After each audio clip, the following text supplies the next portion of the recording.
Primero que nada, el abdomen agudo en un recién nacido, las causas pueden ser obstructivas o inflamatorias. Dentro de las obstructivas encontramos malformaciones intestinales, como cuáles, bridas congénitas, pueden presentarse atresias duodenales, atresias yeyunales, con sus distintos tipos, porque todas estas atresias tienen distintas clasificaciones.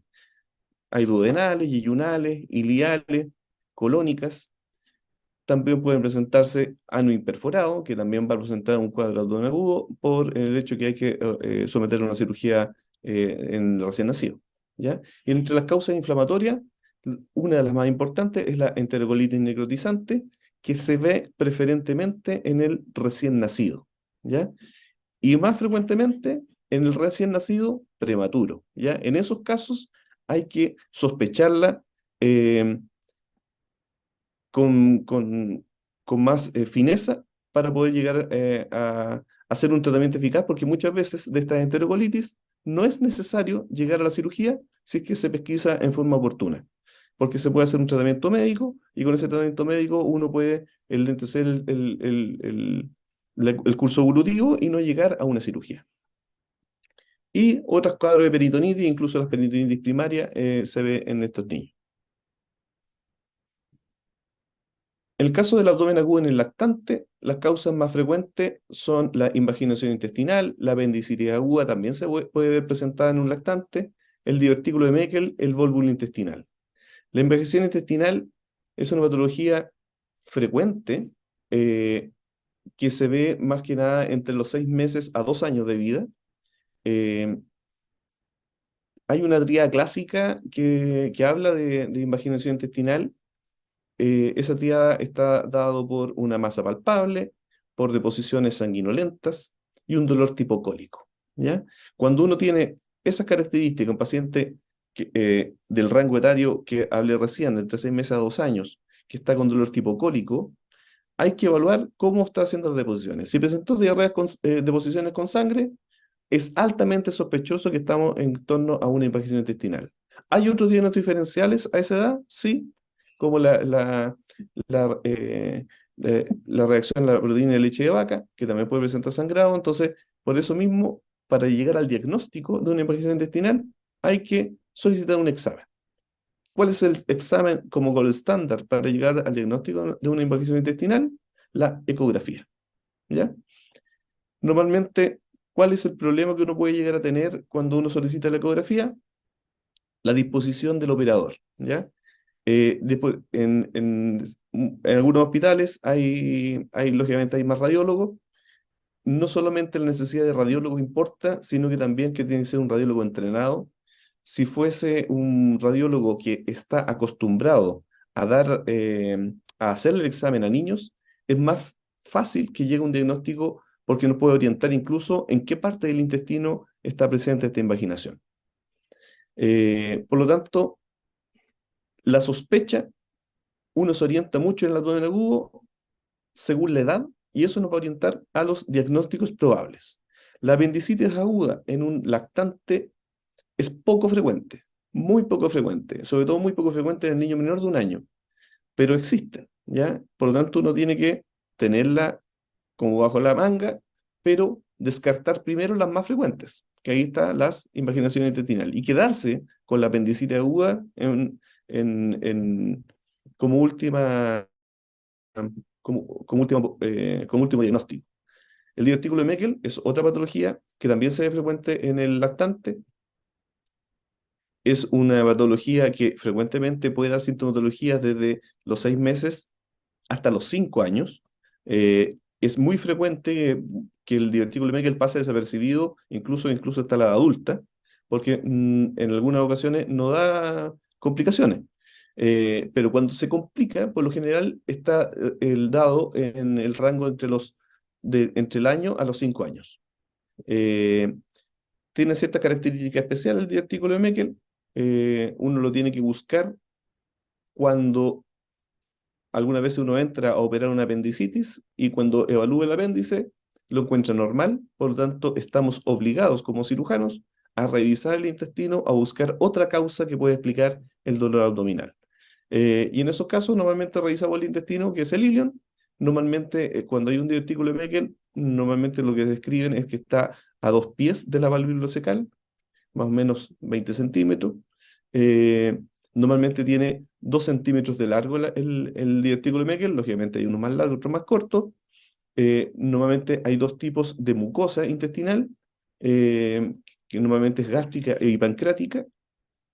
Eh, por lo tanto, esta es lo que nosotros llamamos la regla del 2, ¿ya? Eh, y por eso, cuando lo diagnosticamos, dependiendo del tipo de divertículo de Meckel que exista, es el tratamiento quirúrgico que vamos a realizar, ¿ya?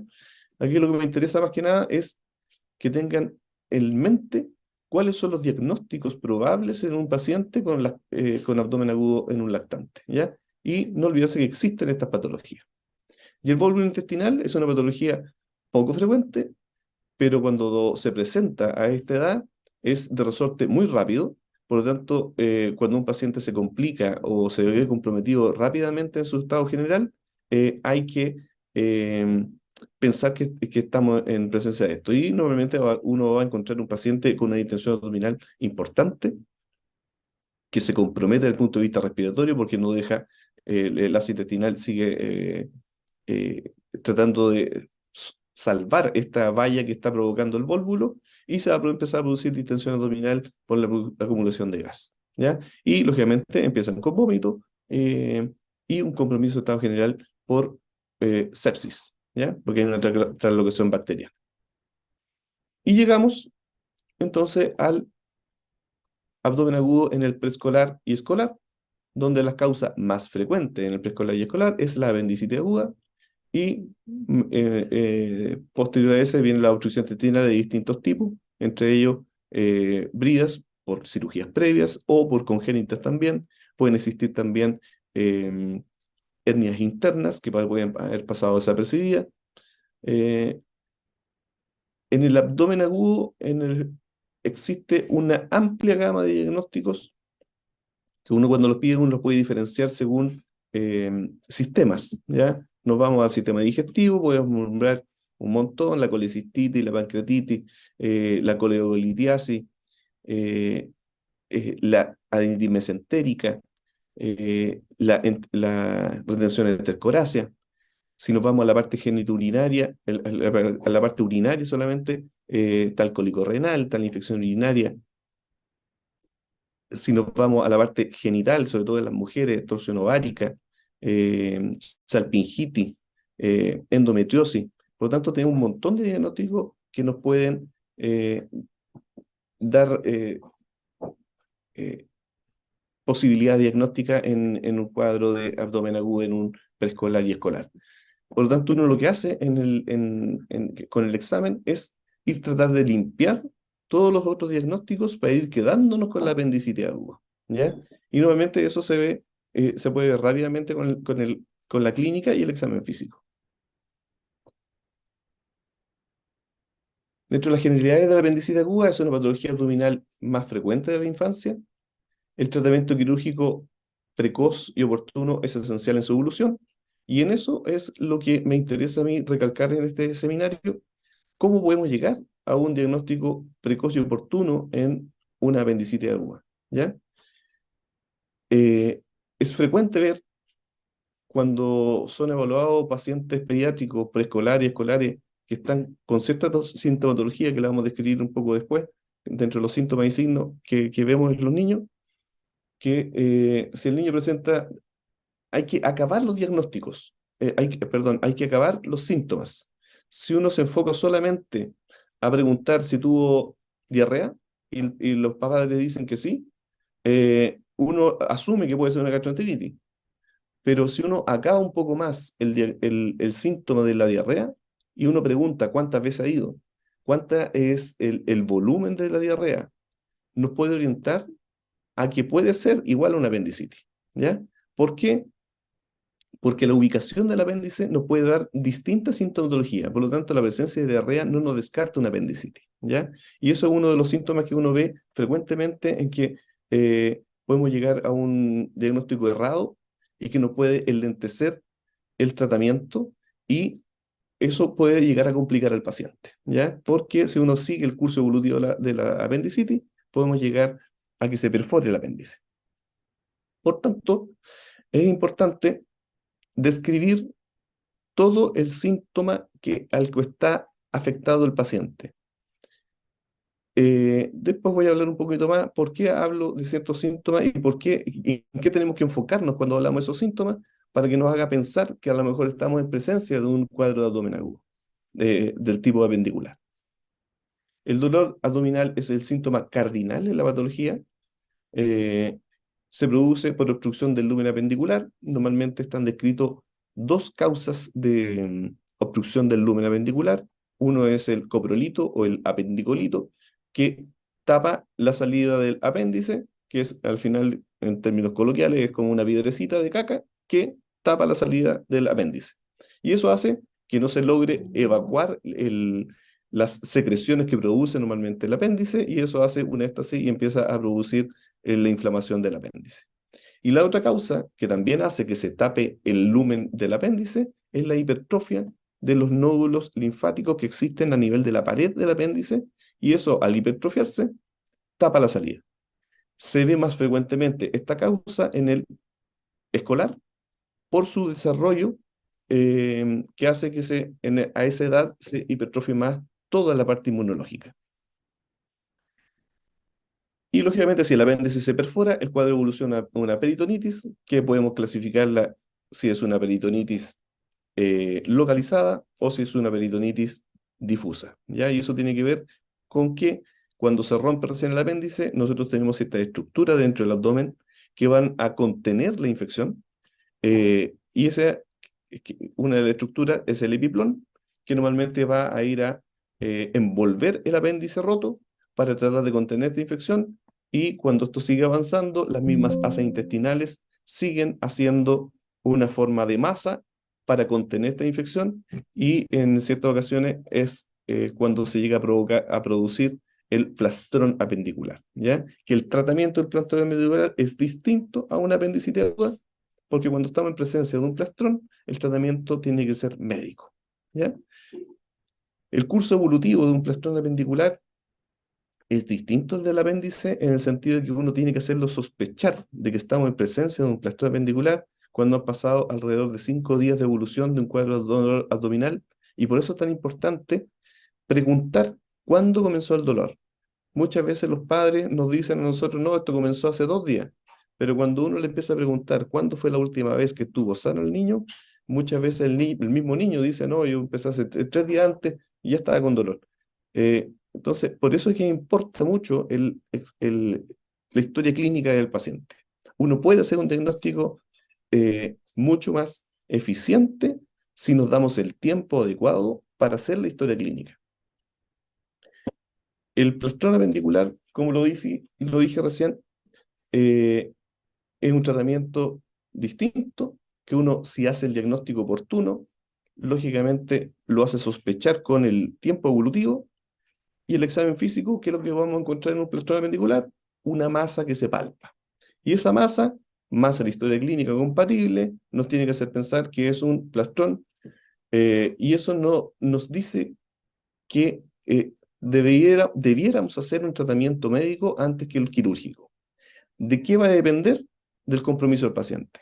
Si uno ve un paciente que está séptico, que está comprometido, que está con mucho dolor, probablemente no va a poder hacer un tratamiento médico.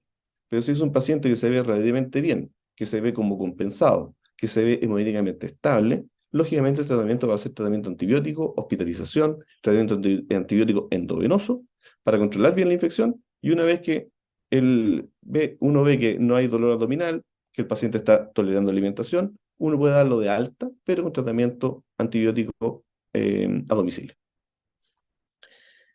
Hago la diferencia porque muchas veces se tienden a operar plastrones, y el operar un plastrón apendicular puede caer en mayor riesgo para el paciente, porque en el afán de tratar de sacar el apéndice, uno puede lesionar otra transintestinal y hacer una perforación, y por lo tanto complicar aún más al paciente, porque esos tejidos, cuando hay un plastrón apendicular, son mucho más friables. Por lo tanto, cuando uno los manipula, se rompen más fácil.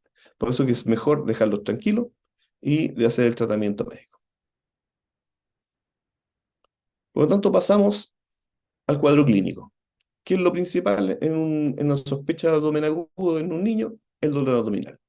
Y dentro del dolor abdominal, bueno, los otros síntomas son la náusea, los vómitos, la fiebre, anorexia, que es la, la inapetencia del paciente que no quiere alimentarse, y compromiso del estado general.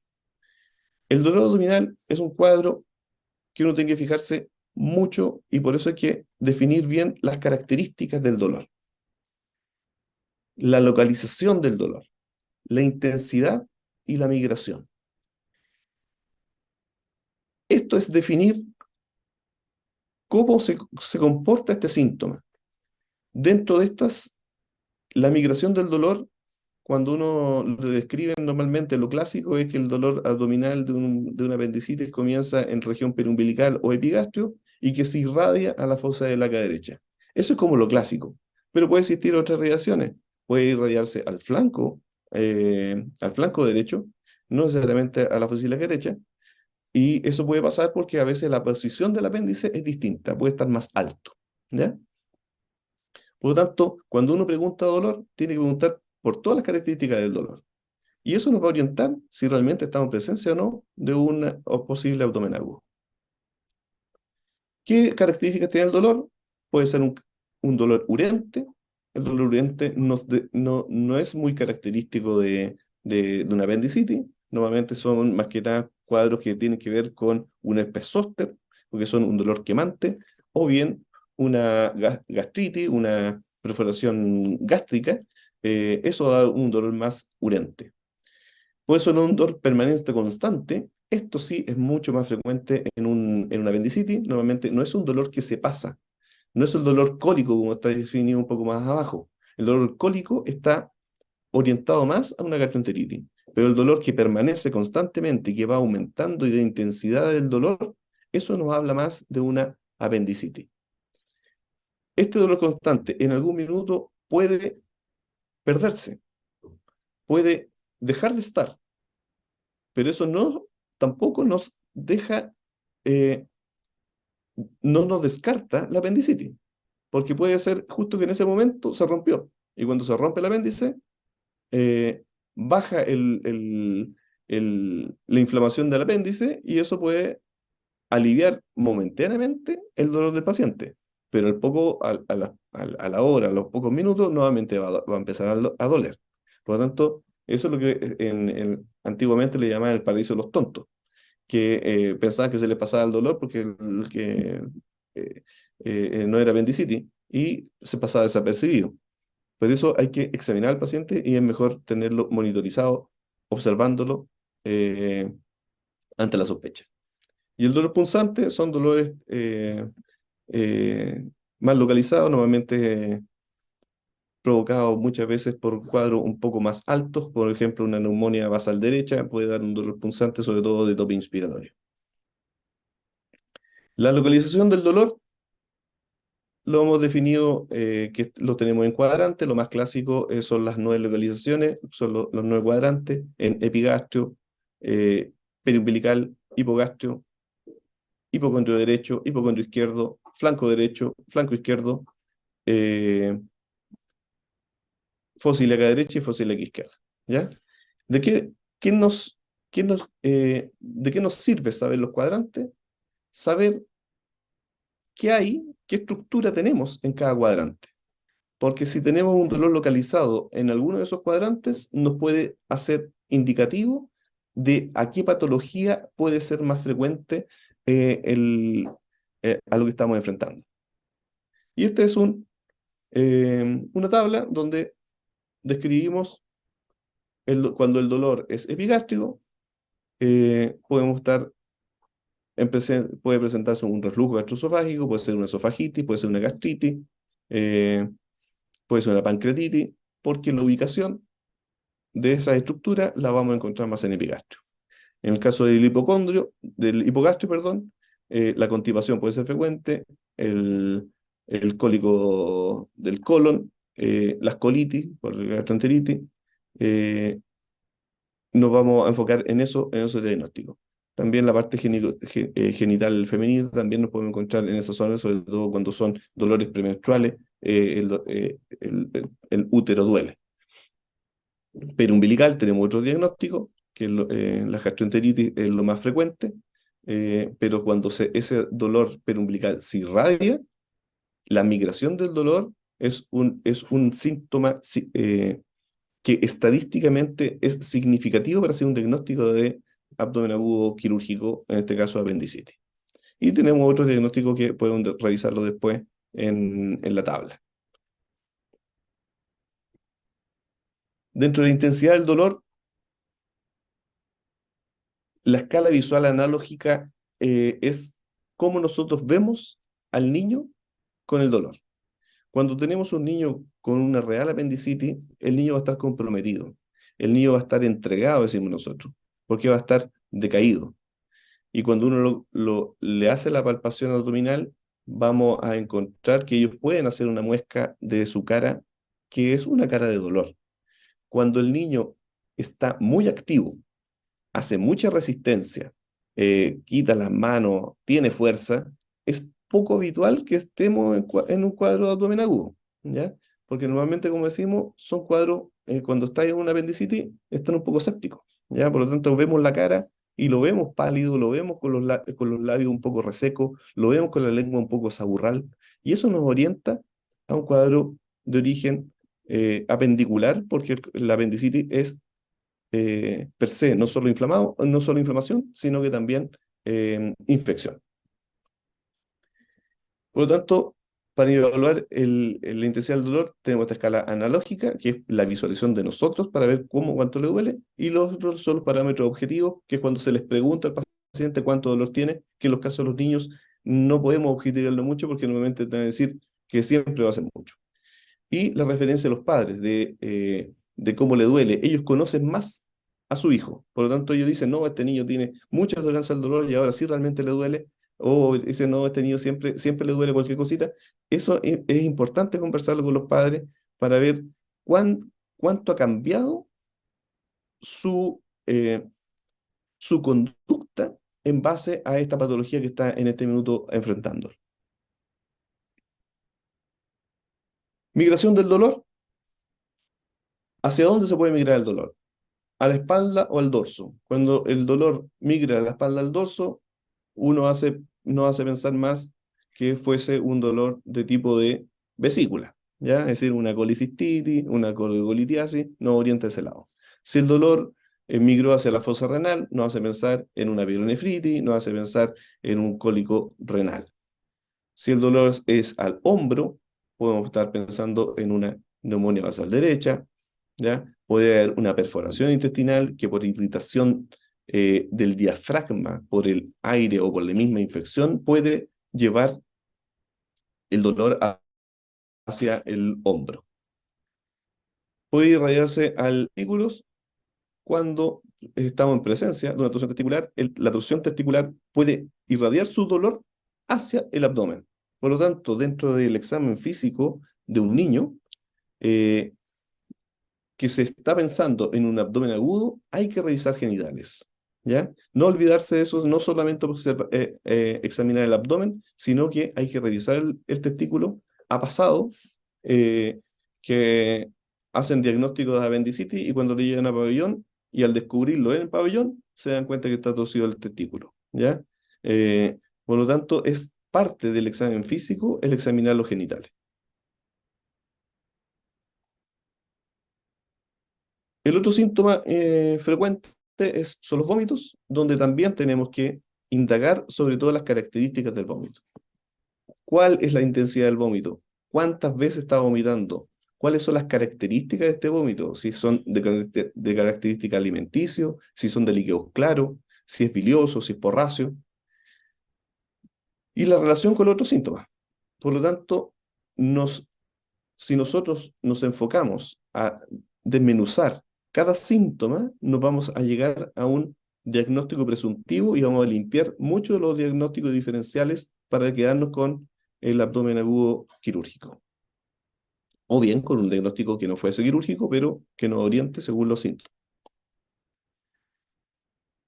Y en el examen físico, lo primero es observar. ¿Qué tenemos que observar? Lo que hablé un poco antes, el decaimiento del paciente. Normalmente, si estamos en presencia de un abdomen agudo, el paciente va a estar decaído, va a estar pálido y va a estar deshidratado. Por eso es que vamos a encontrar los labios resecos, por eso es que vamos a encontrar la lengua saburral, y el dolor per se hace que uno tenga una apariencia más pálida. Eh, por eso es muy importante el observar, ¿ya? ¿Y en qué otra cosa uno tiene que observar?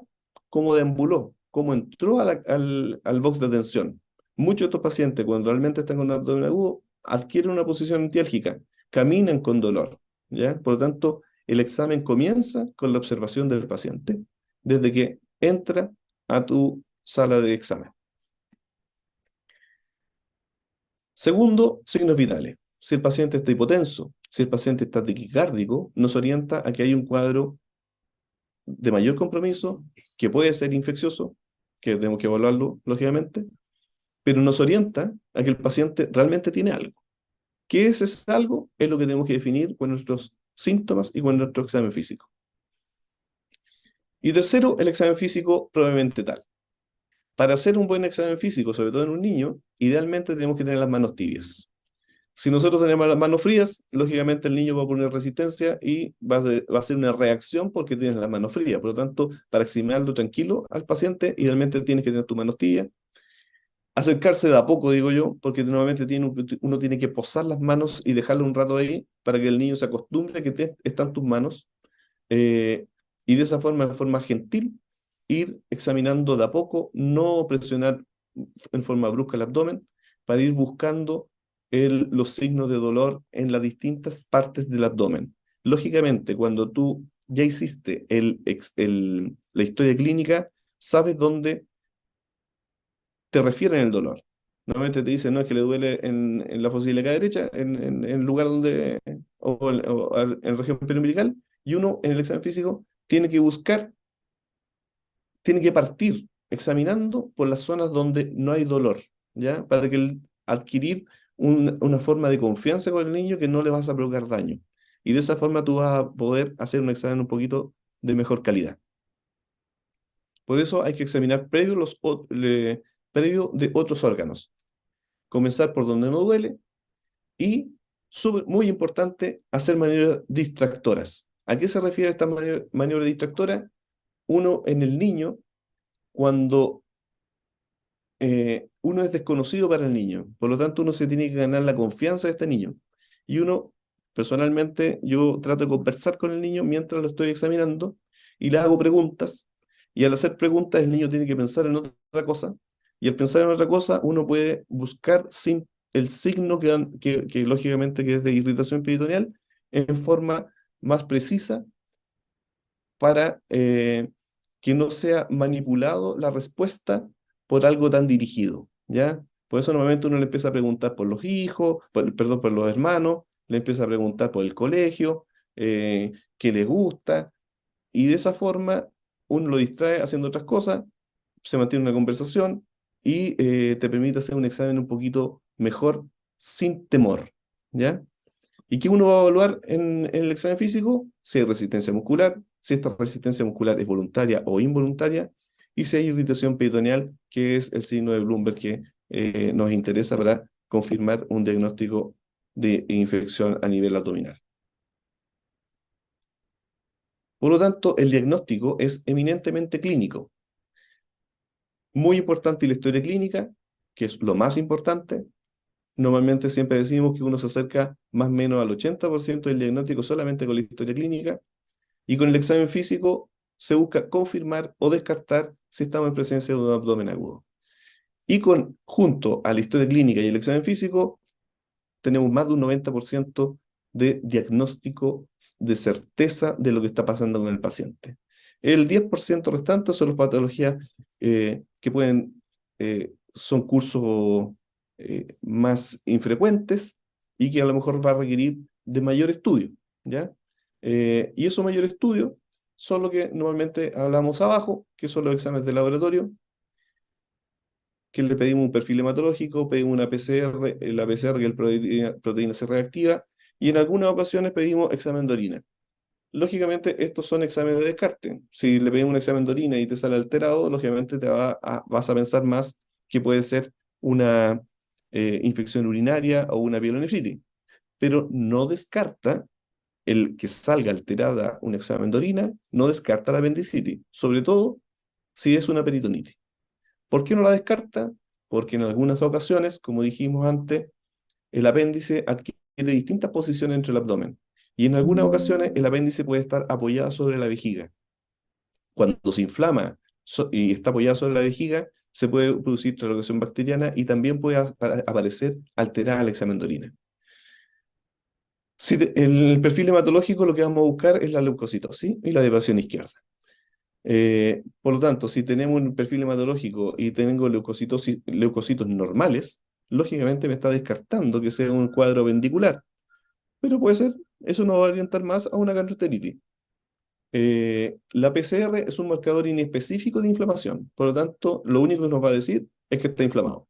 ¿En qué parte? No lo sabemos, ¿ya? Por eso que importa el examen físico y por eso es que decimos que los exámenes de laboratorio son de apoyo a tu diagnóstico presuntivo con tu examen físico y con tu historia clínica. Y los exámenes de imágenes, esto es algo importante que también quería recalcarlo ahora, y que eso es lo que uno ha visto, que es como lo que puede llevar más que errores, a enlentecer un tratamiento definitivo del paciente.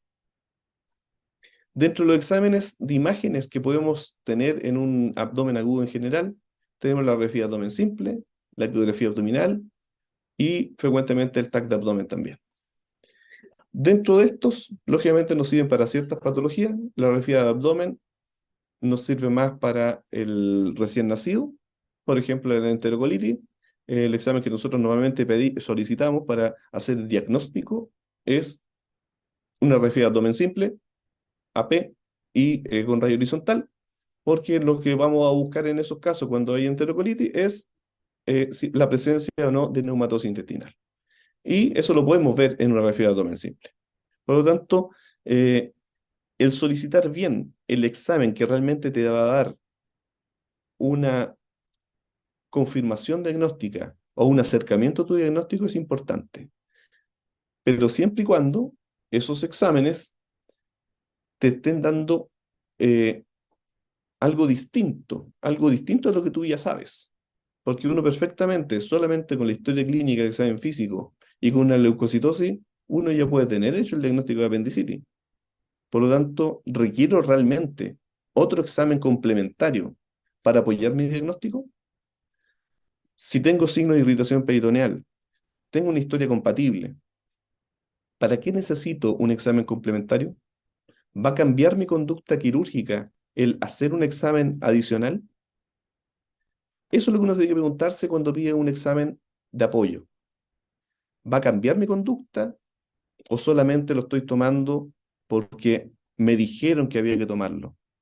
Eh, lo que importa es que sea beneficioso para el paciente y el ocupar los recursos de una institución son importantes, porque a lo mejor cuando uno le está pidiendo una ecografía a este paciente, puede haber al lado otro paciente que realmente requiere más esa ecografía. Y si yo ya tengo ese diagnóstico, ¿para qué voy a ocupar ese tiempo de ese profesional tomando esa ecografía a algo que yo ya sé lo que tengo que hacer?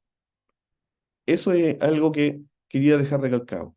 Y lo otro, que en los niños, el examen que nosotros solicitamos para hacer diagnósticos frecuentemente es la ecografía abdominal, no el escáner. ¿Por qué? Porque los niños son radiosensibles, son más, se ven más afectados por la radiación cuando solicitamos un examen que irradia como la radiografía de abdomen o el escáner. Por lo tanto, es muy importante para nosotros protegerlo de la radiación al niño. Mientras más lo protegemos, más improbable es que vaya a tener un cáncer en 20 años más, ¿ya? Por lo tanto, el cuidar al niño desde un inicio ayuda al paciente en su desarrollo cuando ya sea adulto. Eh, el TAC de abdomen Se ve frecuentemente que se solicita actualmente a los servicios de urgencia. Personalmente, yo no encuentro que tenga mucha validez. Hay unos estudios que han hecho algunos cirujanos de adultos que dicen que el gold estándar para el diagnóstico de apendicitis es el escáner, pero tiene una evidencia muy baja, es tipo D. Por lo tanto, cuando uno se revisa estos estudios, nos podemos dar cuenta en realidad que el sustento mayor de solicitar un escáner en un niño para hacer un diagnóstico de apendicitis no lo tiene, ¿ya?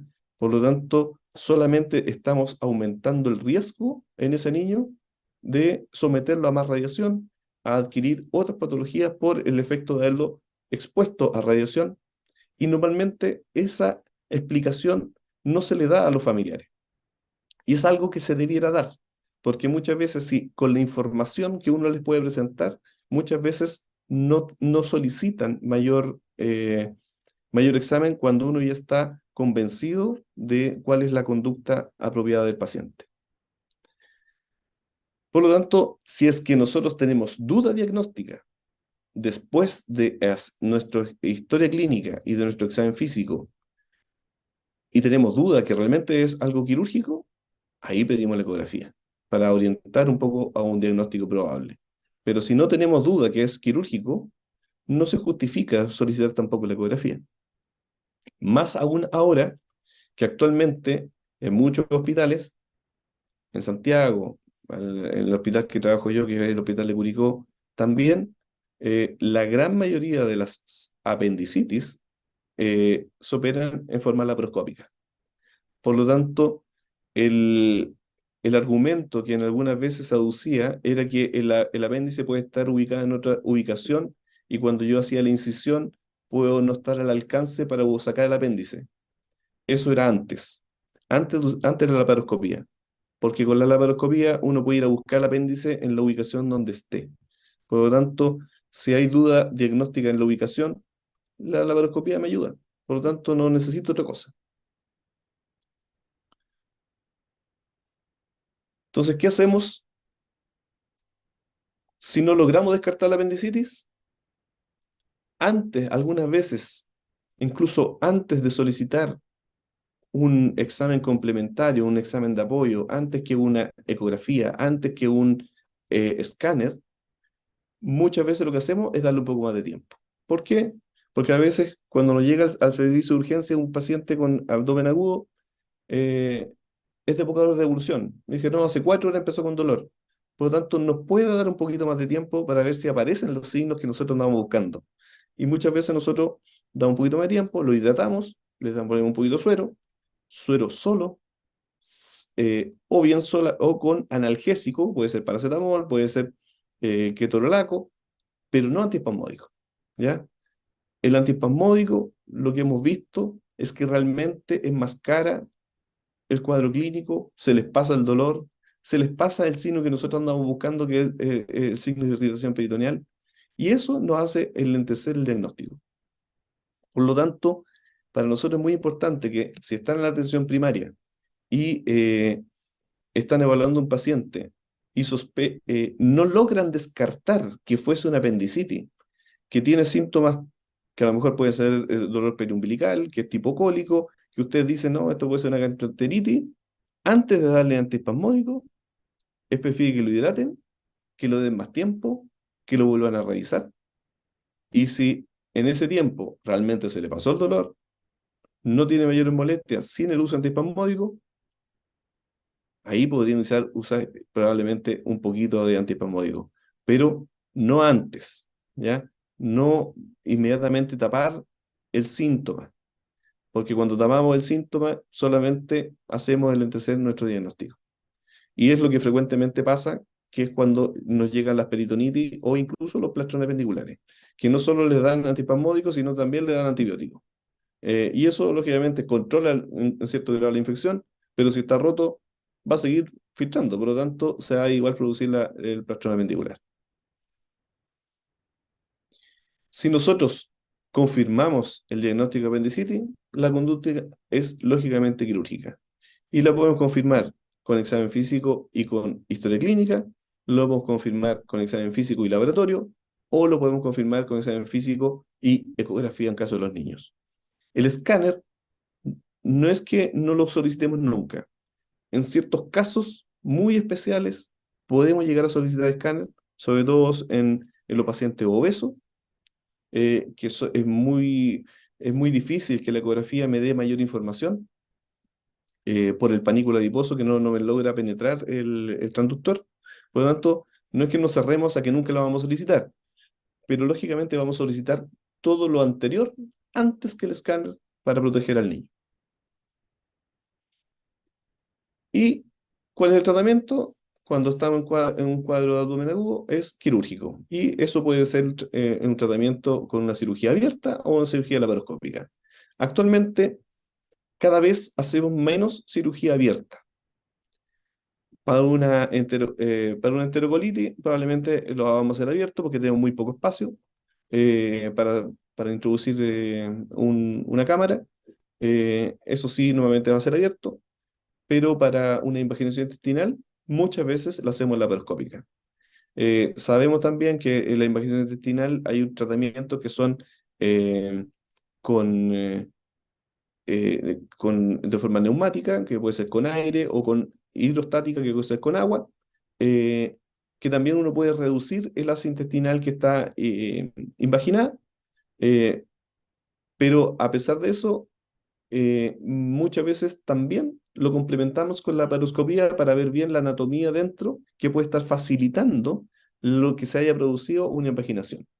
Porque para que se produzca la invaginación, tenemos que tener una característica que tenemos que tener un pólipo invaginante. ¿A qué le llamamos pólipo invaginante? A un pólipo, a un ganglio más grande que lo habitual, a un divertículo de Meckel, y eso forma como cabeza para que el ácido intestinal se introduzca adentro y se produzca la invaginación. Y en el caso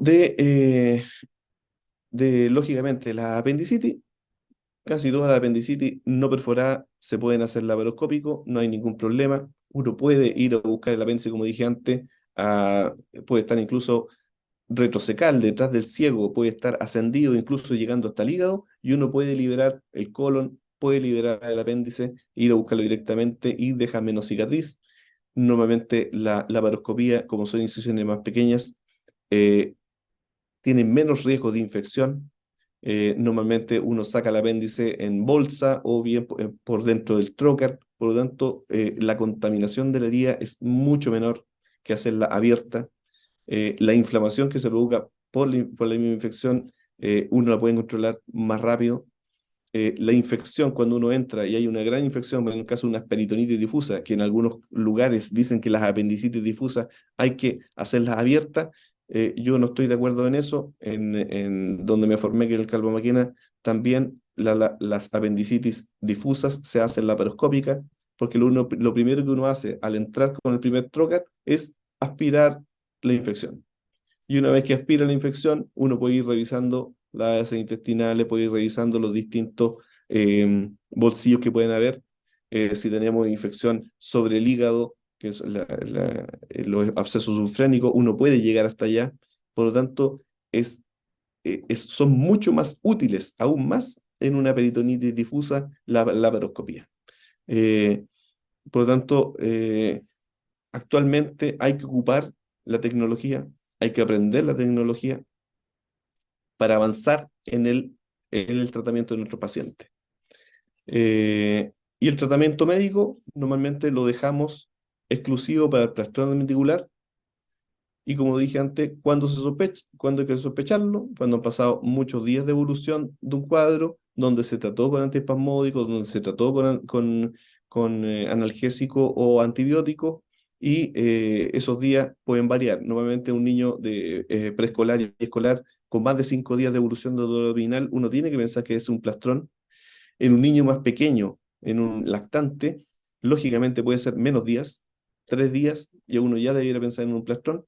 Y en un niño eh, menor de un año, es muy poco probable que haga un plastrón apendicular porque la cantidad de epiplón que tiene es muy poca. Por eso que normalmente La sintomatología del niño menor de un año es mucho más florida, es mucho más, el niño se compromete mucho más, ¿ya? Por lo tanto, y la evolución en tiempo es mucho más rápida. Eso es la presentación que les tenía preparado. Muchas gracias.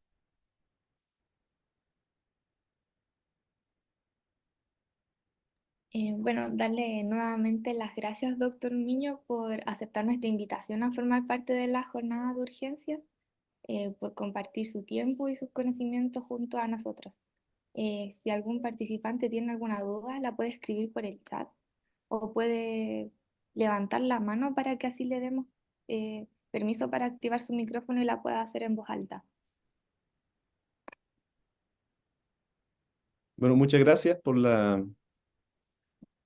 el tiempo de ustedes, por haberme invitado y espero que haya sido un aporte en su desarrollo, en lo que les va a tocar vivir, en lo que les va a tocar ver a los pacientes. Esa era mi disposición para que ustedes pudiesen eh, conocer un poco lo que hacemos y cómo nos gustaría también que lo hicieran para que lleguemos a un diagnóstico oportuno de nuestros pacientes.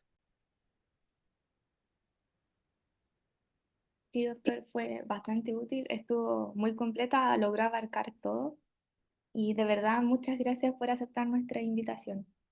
Por el chat no hay dudas, pero sí algunos mensajes en los que le agradecen por la charla. Así que Muchas gracias. muchas gracias. Que les vaya muy bien. Igualmente a usted, que esté bien.